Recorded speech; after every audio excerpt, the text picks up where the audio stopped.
is the story of a young boy named Jack and his mother who lived in a remote village in Bangladesh, the country of the Bengal tigers. The country's name came from the ancient kingdom of Banga. The pictures are illustrated by Mosaddeka Srabony.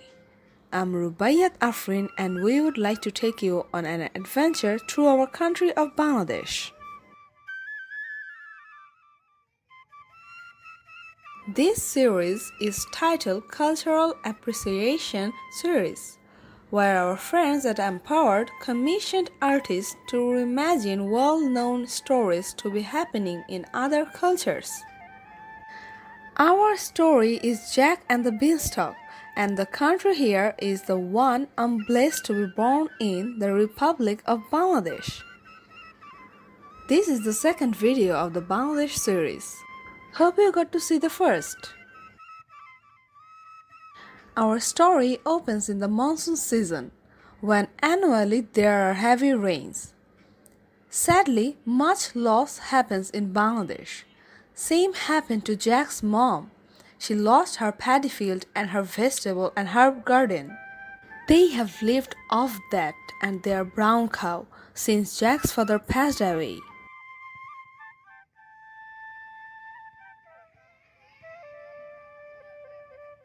Here, Mosaddeka is illustrating some of the common herbs used in Bangladeshi cooking. First illustration is of turmeric, which is a root plant like ginger. For a small country, Bangladesh grows a lot of turmeric. It is used in almost all dishes and has a long history in the Indian subcontinent. There are many varieties of turmeric, but it is the orange-yellow that is used in cooking, religious rituals, cosmetics, and herbal medicine. It can be crushed fresh with a traditional grinding stone and made into a paste, usually with other spices. It can also be dried and powdered and kept for a long time. Turmeric is a perennial plant and has surprisingly exquisite-looking flowers. Jack's mother was very aware of its antibacterial and digestive qualities from her mom. Her plants were pulled off their roots and washed away in the flooding. Turmeric requires 8 to 10 months of frost-free growing, so she won't have any this winter.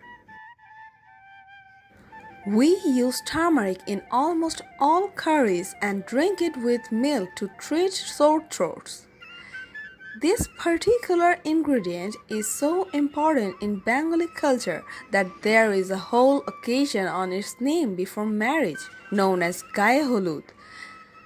This ceremony is part of the wedding irrespective of the religion. Bride is seated in the middle and the family and friends put turmeric on her face. Sometimes it is done just on the bride's side. Sometimes both groom's and bride's families are present.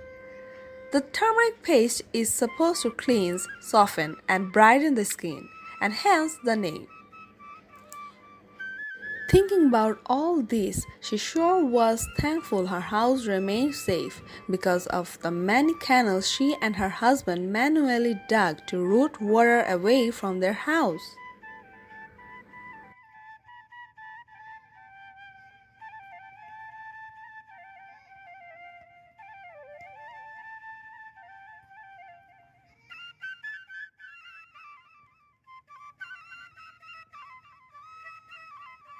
The next plant Mosaddeka is illustrating is the mustard plant. I hear it is grown all over the world, and so too in Bangladesh. It grows into a field of yellow flowers which everyone loves. Jack and his mom had plans to one day have enough mustard plants to get extra oil for sale. Now they do not have it for themselves. These plants are locally known as shorisha gach. Their seeds are used to produce the oil locally known as sorishar tel, which people use both for cooking and skincare. It is believed that rubbing this oil on the skin makes the bones stronger. It is also a necessary ingredient for very popular local food items like bharta and shorshe ilish. You should try the Bangladeshi dish hilsa fish. It is very delicious and is cooked with turmeric and chili paste in a mustard gravy, which is served with white rice as a hearty meal. Mustard oil is rich in vitamin A, high in vitamin E, and rich in omega-3 fatty acids. All this makes it a staple item in our diet. Mid-October to mid-November is the suitable time for mustard cultivation, and it takes around 100 days to grow.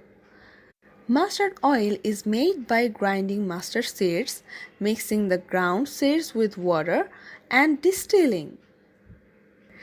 It does have a stronger taste than other oils, so if you are new to it, you might need some getting used to. When we talk about mustard, we must talk about Kashundi. You can say it is a Bangladeshi variety of mustard sauce. It has a pungent taste of fermented mustard seeds. They say if you trace the history of Kashundi, you can see the history of Bangladesh. Long ago, it was only made in royal families, and it was only allowed to be made by Brahman women. And even they had hard, strict rules as to when and how they were allowed to make it. If you get a chance, you should try crispy fried fish or delicious cutlets or kathi rolls with kashundi.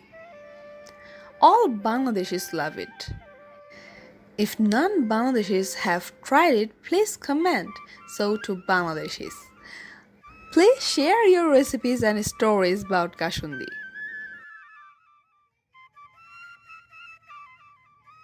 Mosaddeka moves on to chili plant. You should see her coloring. She does it all so beautifully. Might be I should not say much, as watching the painting itself is so relaxing.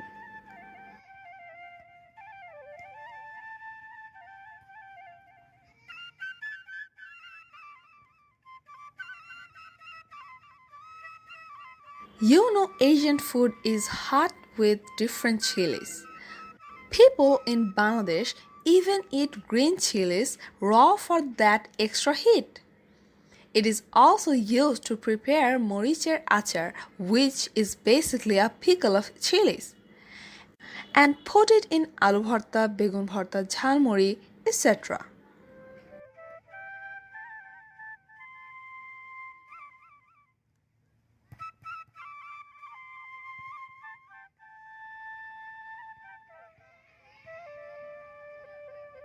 In summers, you will see seas of red chilies drying in Bangladesh. Lot of workers work in the hot sun to dry the chilies that are sent all over the world. I'm sure they have gotten used to touching the hot papers. They do rub oil and take other precautionary measures.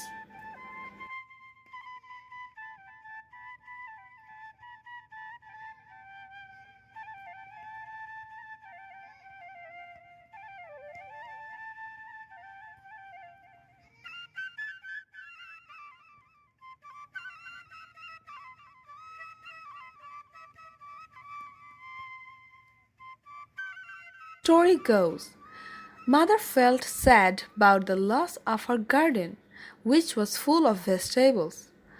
Without the paddy field, there won't be any grains. They had always lived off this. She remembered how she used the turmeric from her garden in most of her cooking to ward away many diseases. It was a flowering plant, and she adored the color it added to her garden.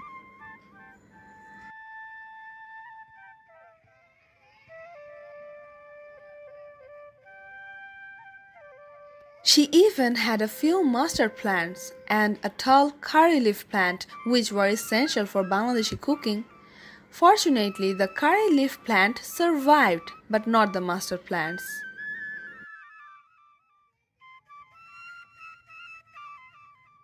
She had a variety of chili plants she carefully nurtured, all washed off with the rains. Most of her days she had spent taking care of the paddy field, the garden, and the healthy brown cow. She bought the cow 5 years ago with all her savings.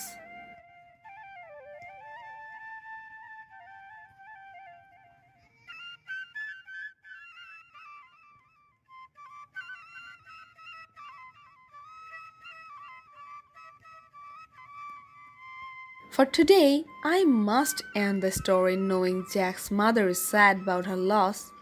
Mother knew that they could not survive the coming winter without grains or vegetables, so she had to make the tough decision of selling their only cow. Don't forget to watch the whole series. All needed links are below. Till next time, bidai.